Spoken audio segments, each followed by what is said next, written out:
The surface of this world is dead. A brutal, eternal winter has taken over and every single corner is crawling with zombies. My only hope for survival lies deep underground.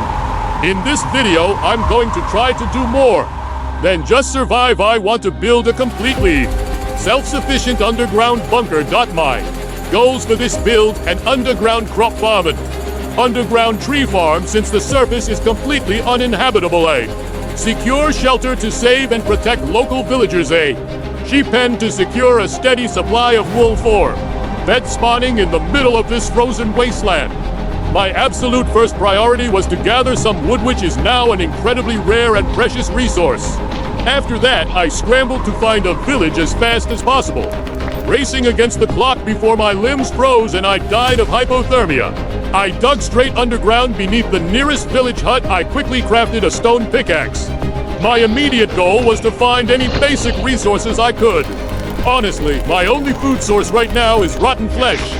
Eventually, I'll have to brave the surface again to find some seeds for a future farm. But for now, I just kept mining non-stop, slaying zombies along the way. I should also mention that water is extremely scarce in this world. Down the road, I'll need to find a reservoir to keep my future crops hydrated after mining some iron and gold. I finally struck diamonds. Time to craft my very first diamond pickaxe.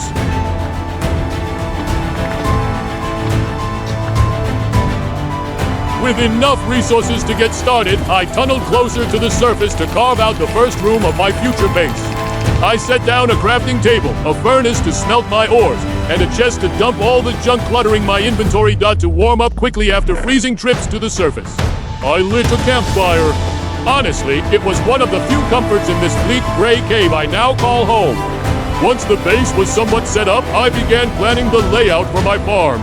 Braving the dead surface once again, I scavenged some leftover seeds from the villagers and brought them back down, along with a decent amount of dirt. Now I had a foundation for survival. And as luck would have it, I stumbled upon an underground water reservoir right next to my base. With a reliable water source for my crops, we can consider phase 1 of the farm a success.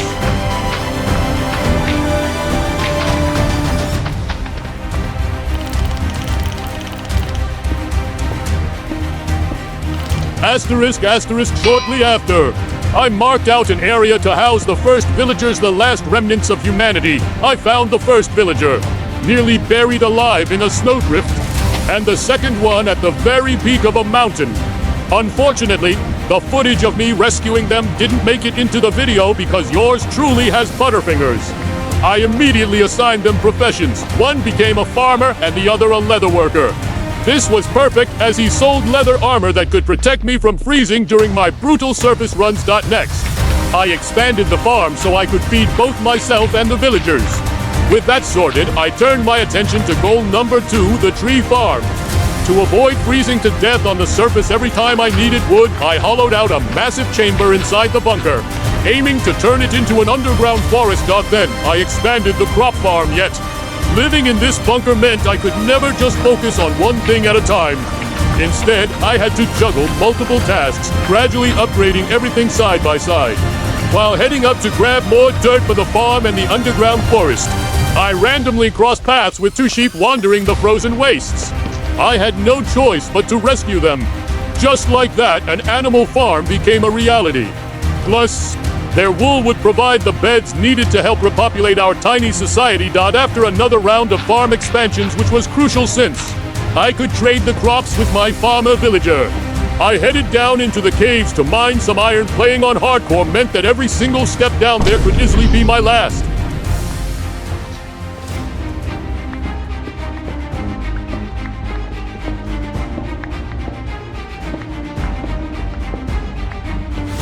I stumbled upon an abandoned mineshaft, harvested a ton of cobwebs, and looted some minecart chests.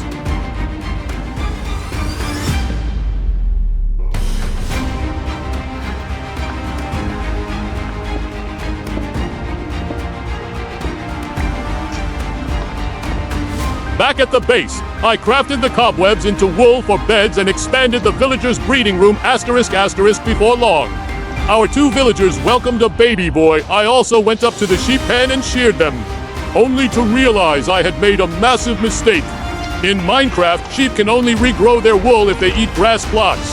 Since I didn't have any grass underground, I now had a new mission: find a silk touch enchantment so I could bring grass blocks downstairs and keep my wool production. Going dot after doing some technical maintenance around the base, I ventured back into the caves to look for more diamonds. I made sure to bring a water bucket to cool myself down in case I ended up near lava in this freezing world. Lava is an intense heat source that can kill you within seconds if you aren't careful. That little trick actually saved my life several times back at the base. I cleaned up my messy chests and built a dedicated room for crafting and storage. I rearranged my furnaces and immediately threw in some ores to smelt. Right next to them, I placed an anvil and crafted a diamond pickaxe, chestplate, and axe dot after doing some more farm work, which honestly deserves a like and subscribe, especially if you want to see more videos like this. I traded with my villagers, equipped with a new leather jacket and pants. I could finally survive much longer out in the freezing cold. I put my new gear to use immediately. My goal was to find a library house to steal a lectern and cycle a librarian villager until I got a silk touch book.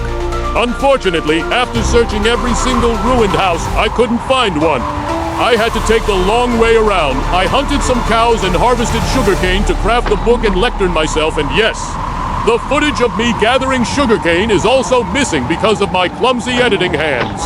By the way, to survive the freezing cold while looking for sugarcane, I had to dig small shelters into the hillsides and place lava buckets inside to keep from freezing to death. When I finally returned to base, I noticed my underground water reservoir was nearly dried up. I ended up connecting it to the nearby ocean. Fortunately, the ocean was close, so my underground bunker is now set on water for life. Asterisk asterisk, I decided to scale up my sugarcane production by building a semi-automatic farm. It shears the tops of the sugarcane automatically since I couldn't make observers due to the physical impossibility of going to the nether in this setup. Next, I focused on decorating the residential area for my villagers. By this point, their population had grown quite a bit, and I wanted them to live in comfortable conditions.